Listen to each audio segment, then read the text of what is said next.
Freestyle, it is Ravi Shankar's idea. He wanted to bring in all the free ideas because it will go very well with the Western audience also. So it should look Indian at the same time, freestyle, and also very communicative to any audience.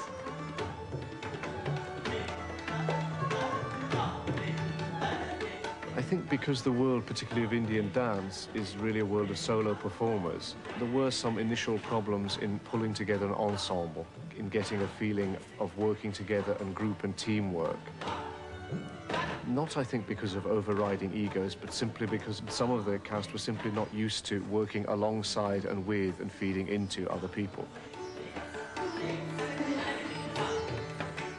It's very rare that we work together.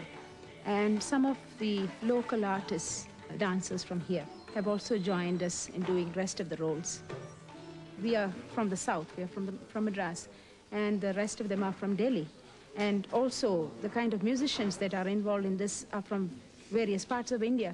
So it's something fantastic that is happening, you know, all of us getting together here and working on this. With us, a great exponent of Kathak, Durga Lal ji, is also working. And it's a great pleasure working with him too, because he's one of the best Kathak dancers in India today. He is used to the dramatic aspect. You know, it comes to him naturally. I mean, like, he's an extraordinary actor. So he's able to communicate. Within no time, he catches what is needed for the role, and we are able to establish. He does two roles in this. One is the Ghanashyam, and at the end he comes as the sorcerer. And you can see Oja, the Oja, yes. Yeah, and you can see the difference, how he acts as a hero, how he very well moves as a hero. And then again, as a little comedian, he brings in a lot of humor into that. That shows that he's a very great actor.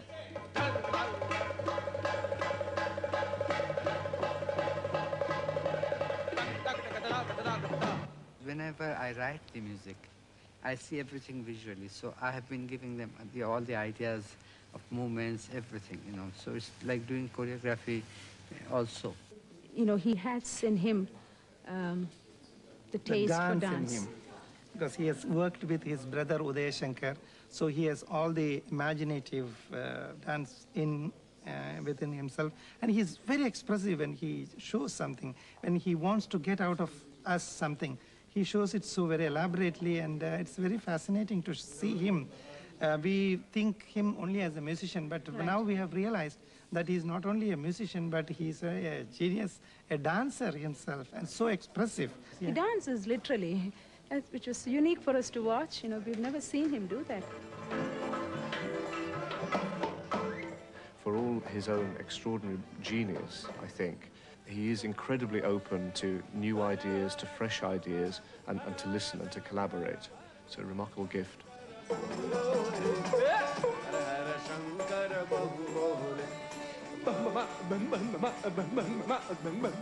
Those are so-called sadhus. Sadhus means, you know, they're religious men, but they are really not the religious men. They are just quacks. People really don't respect them. But the simple people are lured by their, you know, the smooth talk. They are con men, actually.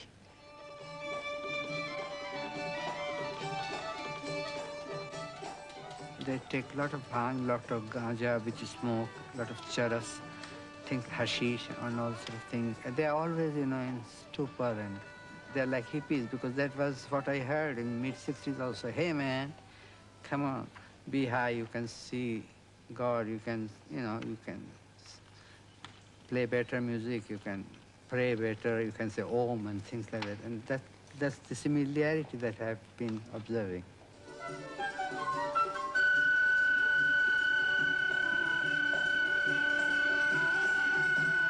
That's how he's introduced to hard drug.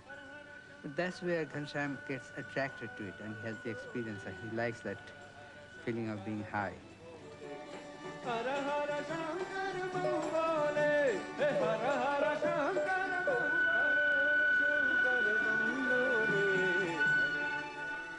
And gradually, you know, it comes to a point where he ruins himself. He starts stealing, takes all the ornaments of his wife.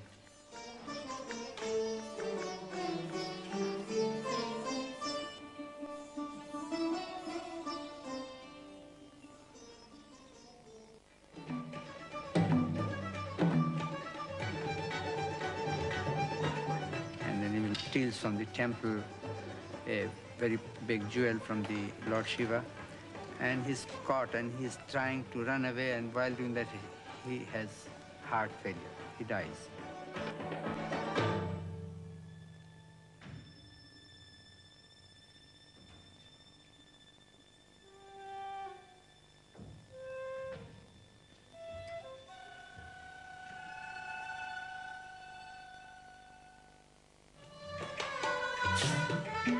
After his death, his spirit comes to the friend's wife, and she's possessed by the spirit of Ghanashyam.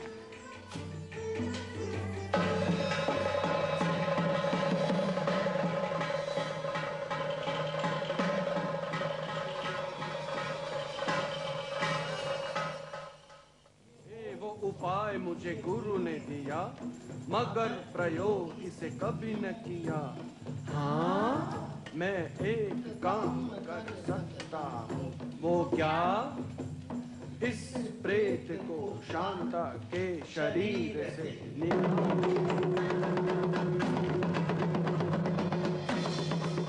The spirit is so strong, doesn't want to leave Kanta's body. So he finds that there's only one thing he can do, and that is to transfer the spirit from this body to another body. And that's where the wife, she volunteers, because she's a widow and she is, missing her husband so much, and seeing her dear friend to be possessed like that, she says, please, I volunteer.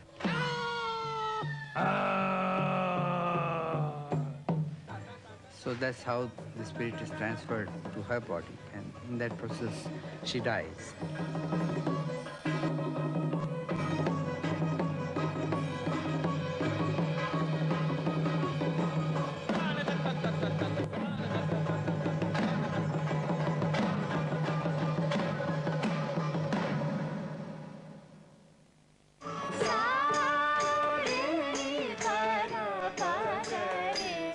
And in the end, we show that the life goes on. I have tried to do new things always. I have not tried to follow a beaten track.